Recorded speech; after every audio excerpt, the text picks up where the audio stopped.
Shalom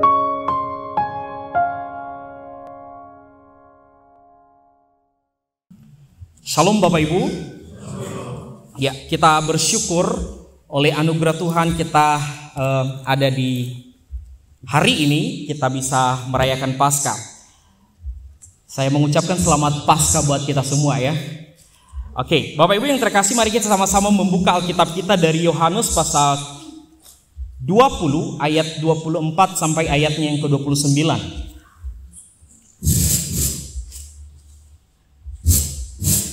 Yohanes pasal 20 ayatnya yang ke-24 sampai ayatnya yang ke-29. Kita baca dari ayat 24 sampai ayatnya ke-29. Kalau sudah ketemu, kita baca secara silih berganti. Saya ayatnya yang ke-24, Bapak Ibu ayatnya yang ke-25, dan sampai seterusnya. Kalau sudah ketemu, saya membacakan judul perikopnya, Yesus menampakkan diri kepada Thomas. Saya memulai. Tetapi Thomas, seorang dari ke-12 murid itu yang disebut Didimus, tidak ada bersama-sama mereka ketika Yesus datang ke situ. Maka murid-murid yang lain itu kepadanya, kami telah melihat Tuhan. Tetapi Thomas berkata kepada mereka, sebelum aku melihat bekas paku pada tangannya, dan sebelum aku mencucukkan jariku ke dalam bekas paku itu, dan mencucukkan tanganku ke dalam lambungnya, sekali-kali aku tidak akan percaya. 8 hari kemudian murid-murid Yesus berada kembali ke dalam rumah itu, dan Thomas bersama-sama dengan mereka. Sementara pintu terkunci, Yesus datang dan ia berdiri di tengah-tengah mereka dan berkata, damai sejahtera bagi kamu. Kemudian ia berkata kepada Thomas,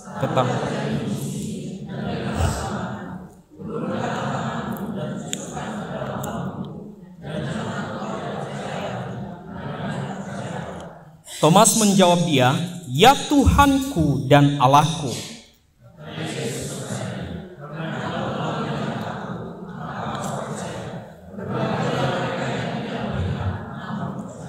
Amin. Amin untuk pembacaan firman Tuhan. Bapak Ibu yang dikasih oleh Tuhan kita Yesus Kristus, Paskah ini merupakan sebuah momentum bagi kita sebenarnya Bapak Ibu. Kita merayakan Yesus yang sudah mati bagi kita dan bangkit untuk kita. Ini menjadi sebuah peneguhan terhadap masing-masing kita, terhadap anak-anak Tuhan, akan pengharapan kita kepada Yesus Tuhan kita. Kemudian Paskah juga ini merupakan momentum bagi kita bagaimana kita tidak hanya mendengar, menerima akan anugerah keselamatan, tetapi bagaimana kita juga mendeklarasikan iman kita kepada dunia, kepada mereka yang belum percaya kepada Yesus. Artinya setiap kita, masing-masing kita dipanggil di dalam dunia ini untuk menjadi saksi, menjadi duta-duta Kristus, mewartakan kasih karunia Yesus yang sudah kita terima kepada mereka yang belum percaya kepada Kristus. Amin ya. Amin. Hendaknya panggilan itu kita harus jalani Bapak Ibu hari lepas hari. Nah Bapak Ibu yang terkasih di dalam Kristus Yesus, jadi kita sangat bersyukur bahwa apa yang kita percaya itu tidak didasari apa kata orang, tetapi ini berdasarkan fakta sejarah, bahkan Alkitab mencatatnya. Dan hendaknya jangan kita ragu, jangan malu, dan jangan malas membagikan kisah Yesus yang sudah kita terima. Mungkin itu kepada orang tua kita, mungkin itu kepada anak-anak kita, mungkin kepada tetangga kita, dan siapapun kita dipanggil di sana. Nah hari ini dari teks yang sudah kita baca dengan tema percaya nggak percaya, Bapak Ibu ada di mana? Percaya nggak percaya? Percaya.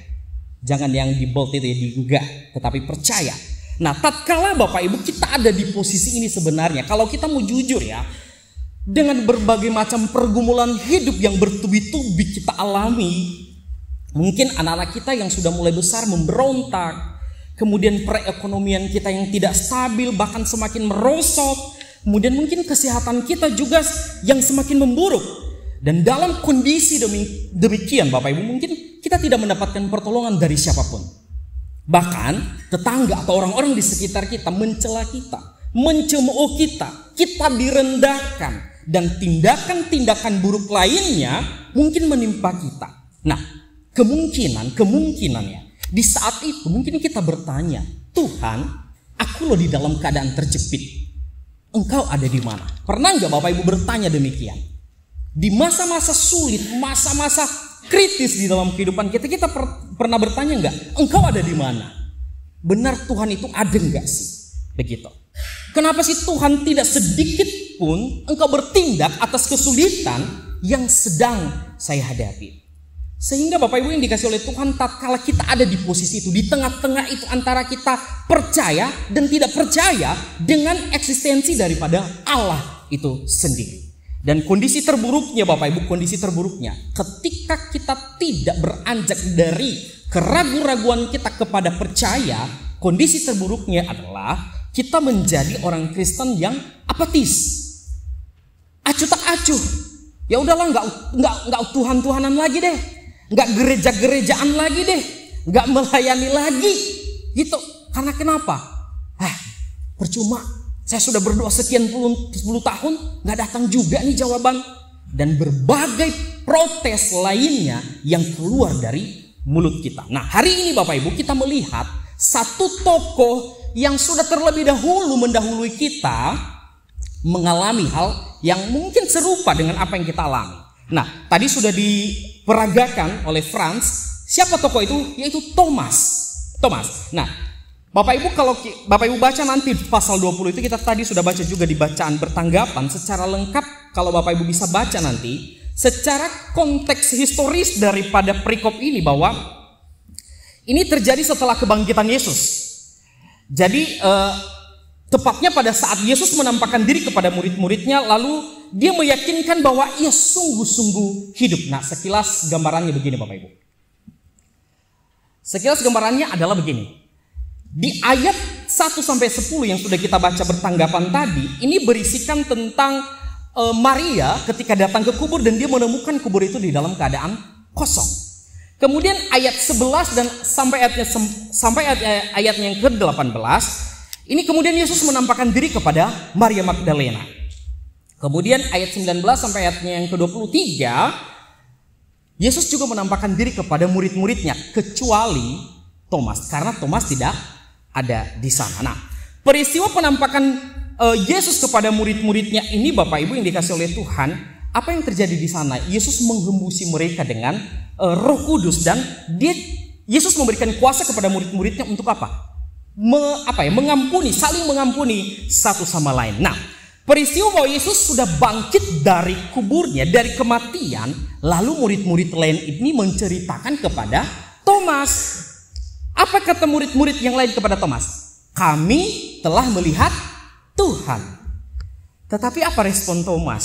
Thomas bilang begini, sebelum aku melihat bekas paku pada tangannya dan sebelum aku mencucukkan jariku ke dalam bekas paku itu dan mencucukkan tanganku ke dalam lambungnya, sekali-kali aku tidak percaya. Bapak Ibu yang dikasih oleh Tuhan kita Yesus, apa sih yang dituntut Thomas di sini? Adalah lihat, tuh bukan hanya melihat, tetapi ingin menjamah, menyentuh Yesus secara langsung. Pernah Bapak Ibu bertanya enggak? Kenapa Thomas tidak mempercayai bahwa Yesus bangkit? Pernah enggak Bapak Ibu bertanya? Saya juga bertanya waktu merenungkan firman Tuhan ini, kenapa sih Thomas ini tidak percaya tentang kebangkitan Yesus? Ya, bahwa Yesus sudah bangkit, bukan tentang kebangkitan, tetapi bahwa Yesus sudah bangkit.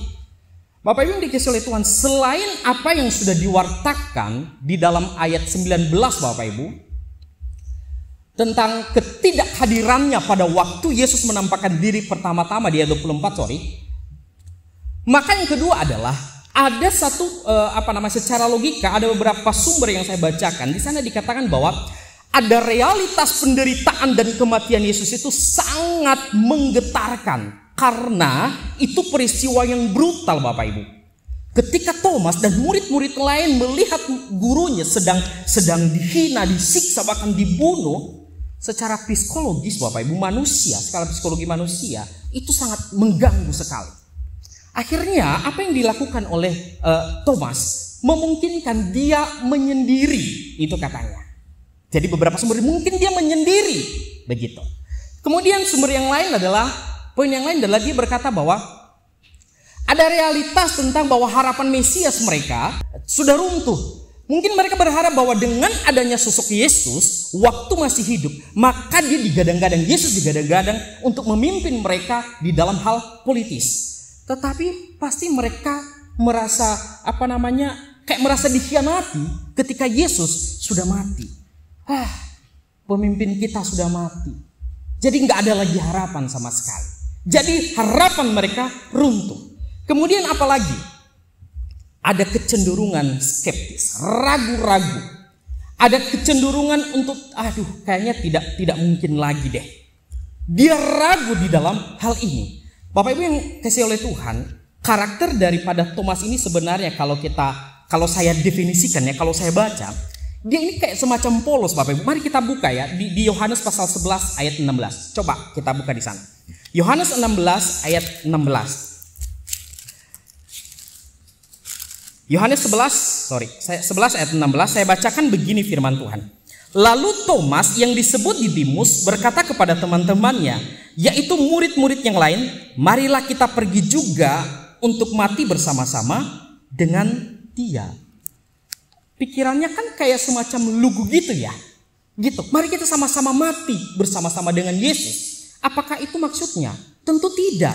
Kemudian di Yohanes pasal 14 ayat 5 di sana juga dikatakan bahwa Thomas juga bertanya secara rasional kepada Tuhan. Dia berkata begini, Tuhan, kami tidak tahu kemana engkau pergi. Bagaimana kami tahu jalan ke situ? Jadi dia orangnya kayak polos, jujur dengan apa yang terjadi waktu itu. Nah, mungkin dengan apa peristiwa yang sudah dialami oleh Yesus juga dia mengalami hal begini. Cenderung ragu-ragu. Benar nggak Yesus yang selama ini menjadi guru kita, loh kok tiba-tiba mati? Begitu. Tanpa ada bukti ketika dia berkata, teman-temannya berkata bahwa Yesus sudah bangkit. Maka beberapa versi atau terjemahan lain bahasa Inggris Bapak Ibu, Thomas ini disebut sebagai the doubter, peragu. Dia adalah sebagai peragu. Nah, pertanyaan kedua adalah begini. Apakah cuma Thomas yang meragukan bahwa Yesus sudah bangkit waktu itu? Tidak, Bapak Ibu. Semua juga murid-muridnya meragukan. Mari kita buka Lukas 24 ayat 11. Lukas 24 ayat 11 saya bacakan begini. Tetapi bagi mereka perkataan-perkataan itu seakan-akan omong kosong dan mereka tidak percaya kepada perempuan-perempuan itu. Jadi Yesus menampakkan diri kepada perempuan, lalu perempuan ini Maria Magdalena mengatakan bahwa Yesus sudah bangkit. Murid-murid lain berkata bahwa itu adalah cuma omong kosong biasa. Jadi mereka tidak percaya. Dan beberapa sumber lain contohnya di Markus 16 ayat 11 dan juga ayat 13 sampai 14 sampai Yesus menegur mereka karena kenapa? Kekerasan hati murid-murid bahwa mereka tidak percaya bahwa Yesus sudah bangkit waktu itu. Nah, jadi kalau kita berkata kenapa sih kayak kurang fair sebenarnya kalau dikatakan bahwa Thomas ini cuma dia seorang peragu. Padahal murid-murid yang lain juga mereka ragu bahkan tidak percaya bahwa Yesus sudah bangkit. Maka Bapak Ibu yang dikasih oleh Tuhan dari kehidupan si Thomas dan juga tema kita percaya nggak percaya, di sini kita melihat bahwa antara keraguan dan juga pengakuan iman dia ada di sana. Nah, ada beberapa poin yang perlu menjadi perenungan kita Bapak Ibu, ada 4 poin. Poin pertama adalah keraguan harusnya menuntun kepada iman. Tadi saya sudah bilang harus keraguan-raguan itu kalau kita tidak berpijak kepada satu kepercayaan itu akan bahaya. Nah, saya berikan poin pertama di sini adalah keraguan-raguan itu harus menuntun kepada iman. Mari kita baca ayat 25, demikian firman Tuhan. Maka kata murid-murid lain itu kepadanya, kami telah melihat Tuhan.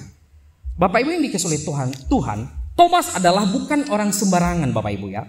Dia adalah salah satu murid Yesus, orang dalam biasanya bisa dibilang begitu. Saksi Yesus.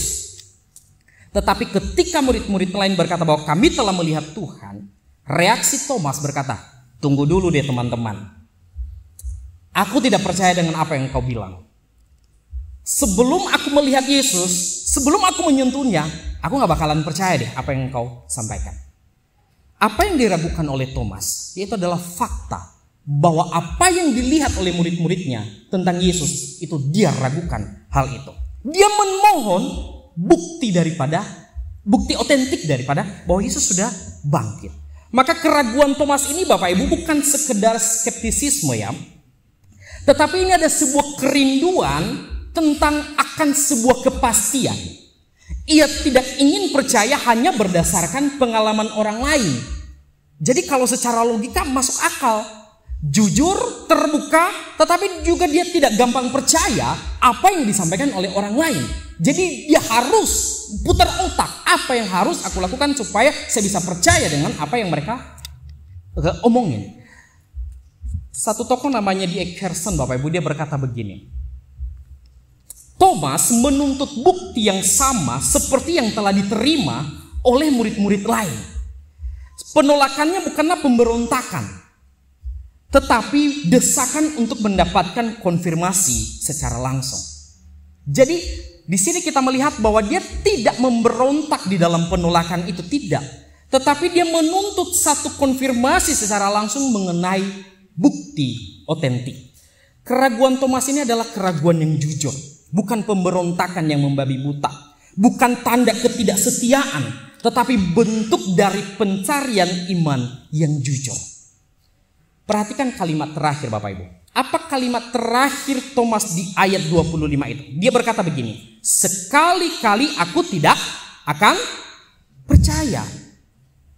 Ini tidak diartikan bahwa Thomas tidak percaya Yesus, tidak. Tetapi di sini diartikan bahwa ini lebih merujuk kepada keinginan Thomas mengenai bukti kebangkitan Yesus. Secara sederhananya begini Bapak Ibu. Thomas tidak berkata saya tidak mau percaya. Dia tidak berkata begini. Tetapi dia bilang saya tidak bisa percaya kecuali saya benar-benar melihat dan menyentuh. Jadi dia tidak ada indikasi di sana bahwa dia tidak percaya Yesus, tidak.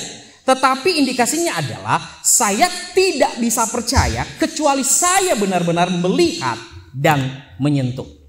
Saya mencoba membawa juga di dalam konteks kehidupan kita Bapak Ibu. Ketika seseorang bertanya kepada kita mengenai imannya, mungkin anak-anak kita, biasanya anak-anak kan suka bertanya yang aneh-aneh ya. Mungkin dia bertanya, kenapa sih Yesus itu disalib begitu? Dan pertanyaan-pertanyaan anak-anak biasanya lebih nyelkit Bapak Ibu dan bikin kita bingung begitu. Pernah Bapak Ibu berhadapan dengan hal itu? Banyak pertanyaan-pertanyaan sederhana tetapi bikin kita mikir apa artinya itu. Begitu. Atau pertanyaan yang dewasa lah, jangan pertanyaan anak-anak begini. Anak-anak yang meninggal dunia, anak-anak Kristen, apakah mereka bisa masuk surga atau tidak? Bayi yang sudah meninggal, baru bayi, apakah mereka bisa masuk surga atau bagaimana? Itu kan pertanyaan yang cukup kritis kalau kita tidak hati-hati. Nah, pertanyaan-pertanyaan sederhana lainnya juga bisa kita temukan di mana-mana. Saya menyarankan Bapak Ibu jangan merasa risih ketika ada yang bertanya dalam hal ini. Jangan merasa untuk apa kamu bertanya-tanya? Sok tahu kamu gitu kan? Kadang-kadang kan kita sebagai orang tua, kita masih muda lah ya. Kita orang tua mengatakan bahwa untuk apa bertanya? Tanya sama pendetamu dan lain sebagainya. Bapak Ibu yang disoleh Tuhan, sebelum kita terlambat, mungkin orang yang bertanya itu lalu dia menemukan kebenarannya sendiri, lalu dia beralih atau memutar balik supaya dia menemukan kebenaran di luar daripada kekristenan, maka itu akan menjadi sebuah penyesalan besar di dalam hidup kita. Pastikan kita Bapak Ibu jangan anti terhadap pertanyaan. Makanya ketika saya Bapak Ibu di dalam memimpin renungan, saya selalu mengakhiri apakah ada yang bertanya, supaya apa? Kita bisa sharing, kita bisa terbuka satu sama lain. Nah, dalam bagian ini Thomas yang peragu tidak berhenti pada keraguannya. Tetapi keraguannya menuntun dia pada iman yang benar, yaitu ketika Yesus menampakkan diri kepadanya. Jadi keraguan harus menuntun kita kepada iman yang benar, bukan menjauhkan kita daripada iman yang benar. Nah, hari ini mungkin kita juga sedang berada di posisi seperti Thomas ya. Mungkin dalam kehidupan modern kita ini adalah kita ada di posisi itu. Mungkin kita ada di dalam keraguan-raguan mengiring Yesus karena berbagai persoalan hidup. Mungkin berbagai hal yang kita alami, sakit penyakit yang tidak sembuh-sembuh dan lain sebagainya. Kita bertanya, di manakah Tuhan? Kenapa engkau tidak menampakkan diri kepada saya? Kenapa engkau tidak bertindak? Bapak Ibu yang dikasihi oleh Tuhan, Tuhan tidak marah atas keraguan-raguan masing-masing kita. Dia tahu hati kita. Dia justru mengundang setiap kita untuk kita datang dan mengenalnya lebih dalam. Yesus tidak datang seperti zaman murid-murid. Dia tidak datang seperti itu. Tetapi dia menyatakan dirinya melalui apa? Melalui Alkitab. Mari sama-sama kita temukan Yesus di sini. Jangan ragu, jangan malas membaca dan juga merenungkan. Serta berelasi dengannya. Maka Bapak Ibu yang dikasihi oleh Tuhan, Yesus selalu menanti dan mengerti setiap persoalan kita. Jadi Bapak Ibu yang dikasihi oleh Tuhan, poin pertama tadi adalah keraguan-raguan harus menuntun kepada iman. Dan poin kedua saya adalah bahwa kehadiran Yesus adalah jawaban. Apa yang ditanyakan oleh si Thomas di ayat 2 di ayat 25, maka jawabannya adalah di ayat 26 sampai ayatnya yang ke-27. Apa di sana yang dikatakan adalah Yesus datang. Pada waktu itu rumah sudah dalam keadaan tertutup, terkunci karena mereka takut kepada orang-orang Yahudi. Maka Bapak Ibu dikasihi oleh Tuhan, perhatikan. Ada satu keajaiban kalau kita berpikir secara manusiawi yang menunjukkan bahwa Yesus adalah Tuhan. Yang pertama adalah rumah kan sudah terkunci. Tiba-tiba kumpul tuh murid-murid, juga ada Thomas di sana. Lalu Yesus datang. Yesus lewat mana? Yesus lewat mana? Kalau dia bukan Tuhan, nggak mungkin. Tetapi di sini kita melihat eksistensinya sebagai Tuhan. Di sana kita bisa lihat bahwa dia bisa datang kapan saja. Kemudian yang kedua Bapak Ibu, waktu Thomas mengatakan bahwa aku tidak percaya, aku tidak bisa, kalau saya tidak mencucukkan jariku ke lambung maka saya tidak percaya. Kira-kira Yesus ada enggak waktu Thomas mengatakan hal itu? Alkitab berkata tidak. Tetapi respon Yesus ketika melihat Thomas, dia berkata apa? Apa respon Yesus? Sentuhlah, cucukkanlah jarimu di tanganku dan juga di lambungku. Ini menunjukkan bahwa Yesus adalah Tuhan. Maka Bapak Ibu yang dikasihi oleh Tuhan, yang dikasih oleh Tuhan, dari kehadiran Yesus, ini adalah merupakan jawaban atas keraguan-raguan Thomas tentang kebangkitannya. Jadi Bapak Ibu yang dikasihi oleh Tuhan, bagi kita yang sekarang masih ragu-ragu bahwa Yesus adalah Tuhan, inilah salah satu jawaban. Jadi jangan ragu mengiring Yesus. Ini adalah salah satu jawaban yang menunjukkan bahwa Yesus adalah Tuhan. Dan ketika dia berhadapan dengan Thomas, apakah Yesus marah? Tidak. Dia menawarkan diri. Ini loh, sentuh kalau kamu tidak percaya. Tapi teks Alkitab berkata bahwa Thomas tidak menyentuh. Tidak ada indikasi bahwa Thomas menyentuh. Tidak. Tetapi di sini kita melihat panggilan yang jelas dari Yesus diberkata di bagian terakhir bahwa jangan engkau tidak percaya lagi, melainkan percaya. Ini adalah inti pesan Injil yang disampaikan oleh Yohanes, bahwa undangan untuk berbalik dari keraguan-raguan kepada iman. Bapak Ibu yang dikasihi oleh Tuhan, Yesus menjawab dengan kelembutan, bukan teguran. Yesus tidak mengatakan, Thomas, dasar kamu ini peragu, dasar kamu ini tidak percaya. Tetapi dia berkata, taruhlah jarimu Thomas.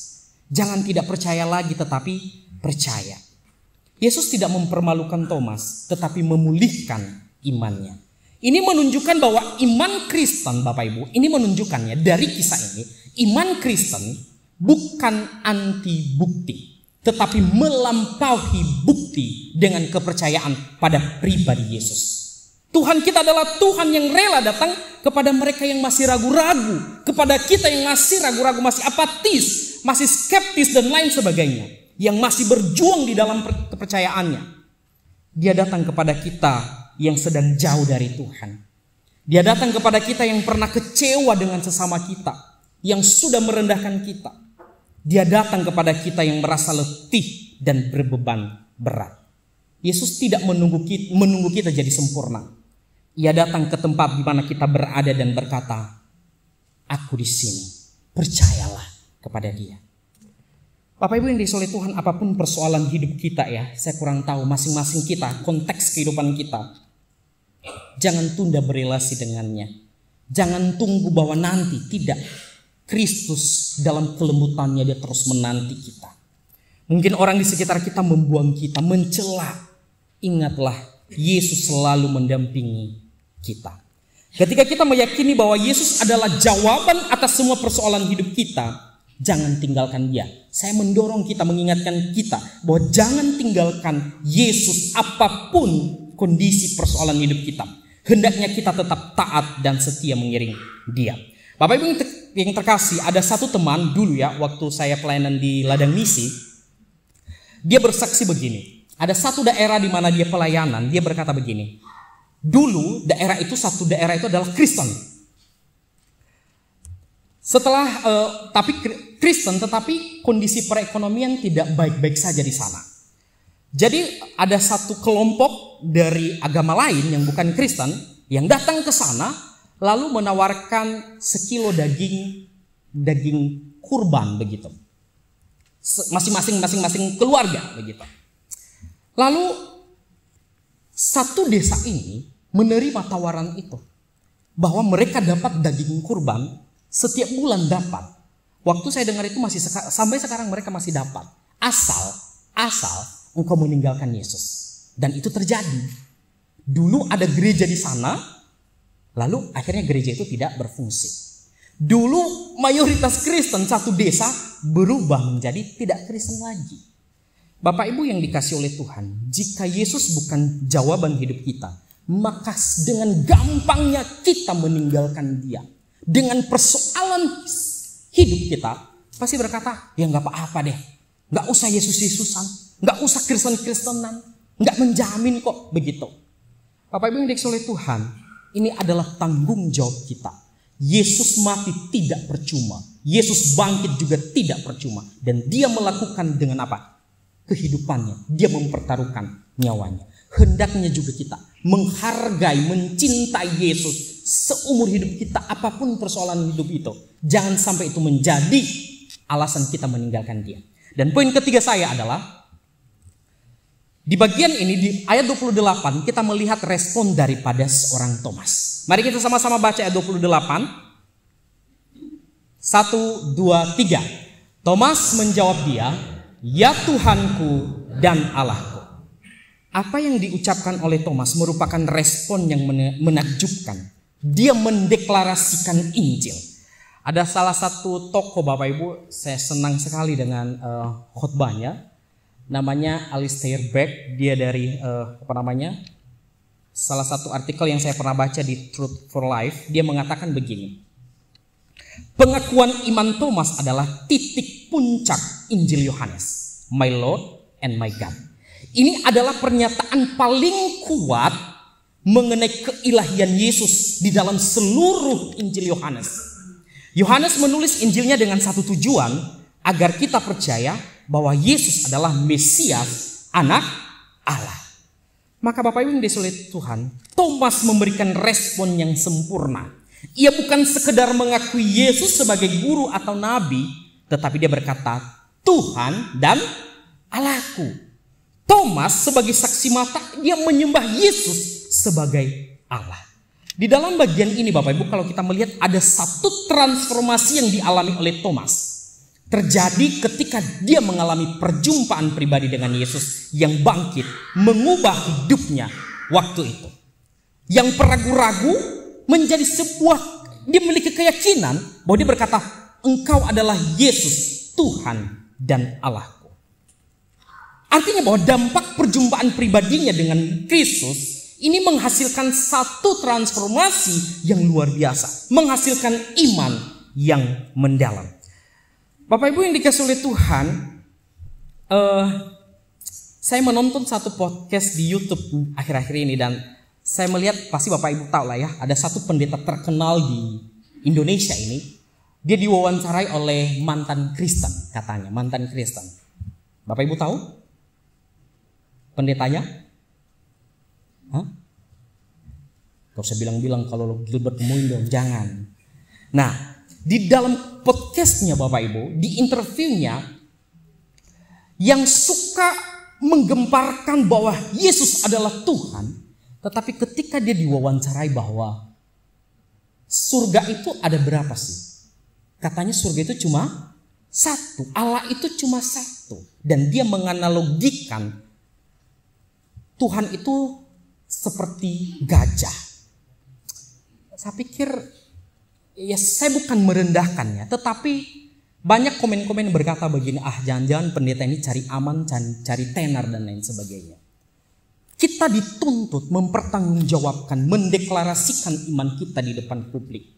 Ketika kita cari aman, gimana tanggung jawab kita terhadap iman kita kepada Yesus?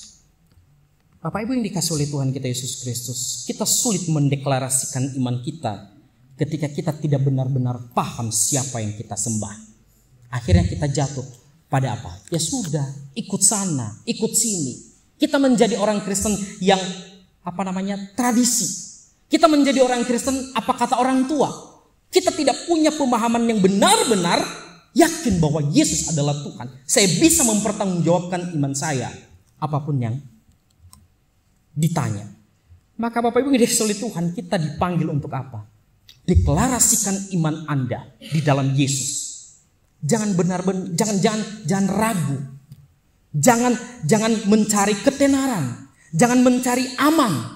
Jangan berkata bahwa kata pendeta saya tidak. Apa yang kita alami seperti Thomas, perjumpaan pribadinya dengan Yesus. Dia berkata, Engkau adalah Tuhan dan Allah. Poin terakhir saya Bapak Ibu, dari bagian ini adalah percaya walau tidak melihat. Di ayat 29, mari kita sama-sama baca ayat 29, 1, 2, 3. Kata Yesus kepadanya, karena engkau telah melihat aku, maka engkau percaya. Berbahagialah mereka yang tidak melihat, namun percaya. Iman yang melampaui bukti fisik. Perhatikan Bapak Ibu. Coba bayangkan ya.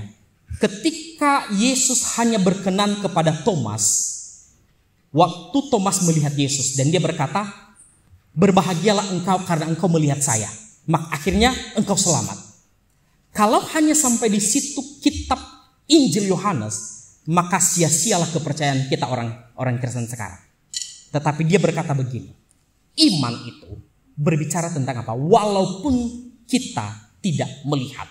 Dan itu berbicara bukan hanya kepada orang-orang yang ada di sana, kepada murid-murid waktu itu, tetapi kepada kita sekarang. Jadi Bapak Ibu bisa bedakan ya. Ketika Yesus berkata bahwa berbahagialah engkau Thomas karena engkau sudah melihat maka engkau percaya, engkau masuk surga. Kalau hanya berhenti sampai di situ, sia-sialah kita menjadi orang Kristen. Tetapi selanjutnya tidak.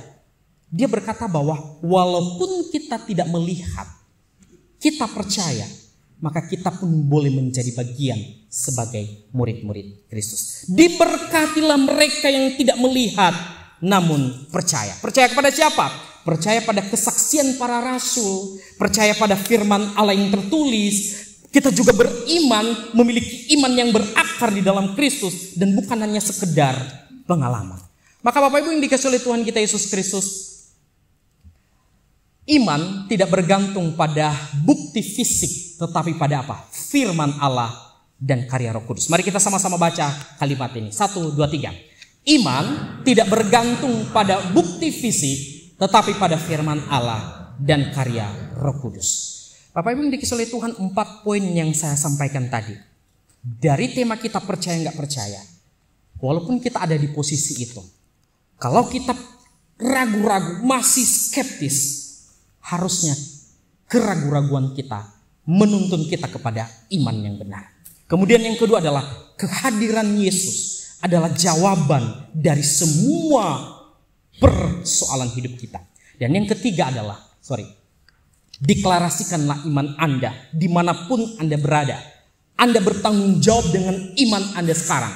Jangan Anda beriman apa kata ini, apa kata pendeta, apa kata hamba Tuhan. Tidak. Deklarasikan sendiri, tanggung jawab sendiri di hadapan Tuhan dan di hadapan orang-orang yang mempertanyakan iman Anda. Karena kita dipanggil di sana.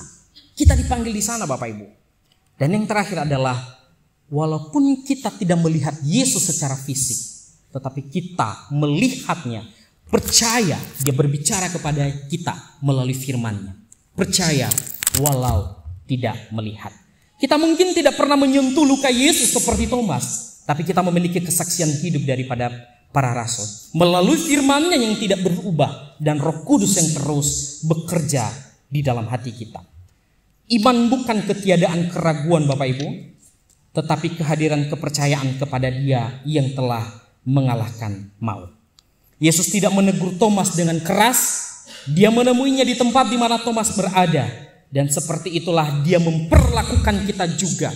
Ia menemui kita di dalam kelemahan kita dan menarik kita kepadanya. Mari kita ambil waktu teduh di hadapan Tuhan Bapak Ibu. Mungkin kita berpikir bahwa kalau aku bisa melihat Yesus, baru aku percaya. Kalau aku baru melihat Yesus, maka mungkin hidupku aman-aman saja. Kalau hidupku berubah dulu, baru aku layak percaya dan lain sebagainya. Tetapi satu undangan bagi kita, Yesus mengingatkan kita.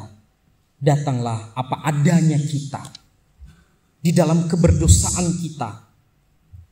Di dalam pemberontakan kita. Mari kita datang apa adanya kepadanya. Karena kenapa Yesus tidak menolak keraguan-raguan kita? Justru Yesus mengundang setiap kita untuk percaya. Bukan karena kita melihat, tetapi karena kita mengenal Dia yang telah menang dari maut. Mari kita sama-sama bersyukur menjadi umat pilihan-Nya. Yesus sudah menunjukkan kasih-Nya lewat salib. Dia mati menggantikan kita. Tetapi tidak berhenti di kubur. Dia juga bangkit. Bukan hanya untuk Thomas, tapi untuk kita yang percaya kepadanya. Kalau kita hari ini merasa seperti Thomas, ragu, skeptis, kecewa, mungkin kita berkata bahwa aku jauh. Yesus berkata, jangan tidak percaya, tetapi percayalah. Dan ketika kita percaya, kita juga dimampukan untuk berkata seperti Thomas, ya Tuhan dan Allahku. Biarlah iman itu terus kita deklarasikan dimanapun kita berada. Mari kita berdoa.